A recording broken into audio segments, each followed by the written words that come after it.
Rhyw greadur bach o ffarmwr ydwyf, ces friw dan fymron. Wrth ddilyn cwmpaini, rhyw lodes fachlon. Yr oedd honno yn un hollol, a'r gyflog yn byw.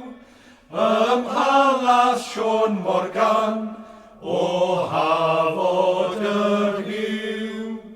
Choeliech chi byth. Un mor annwyl, mor swynol, yr harlaf yn rhyw. Ydoedd Mari fach fy Nghariad, o hafod yr hiw. Roedd ganddi lygau dion, rhai gloiwon gwir yw, a'i bochau fel rhosyn yn wryd o gyllliw.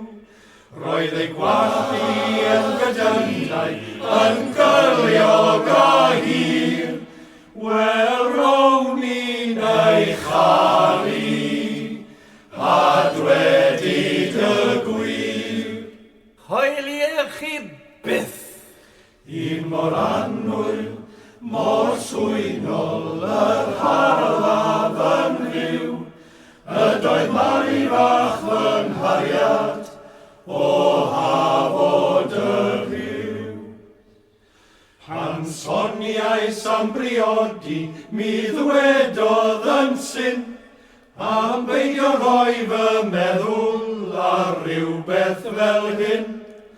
Am na allaf eich caru, ni ddwedaf yn syth, yn wraig i hen ffarmwr, ni ddeiaf i'r byth.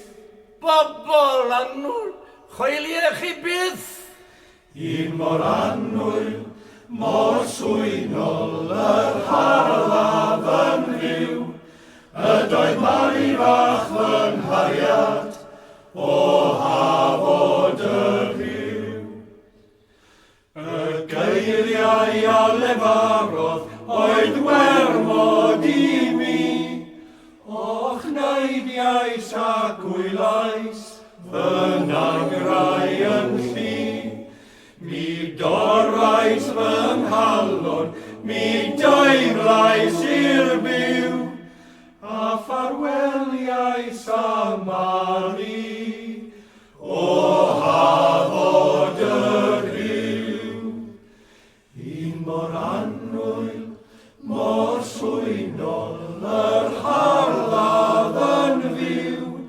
Ydoedd Mari fach fy Nghariad, o hafod yr hiw. Un mor annwyl, mor swynol, yr harlaf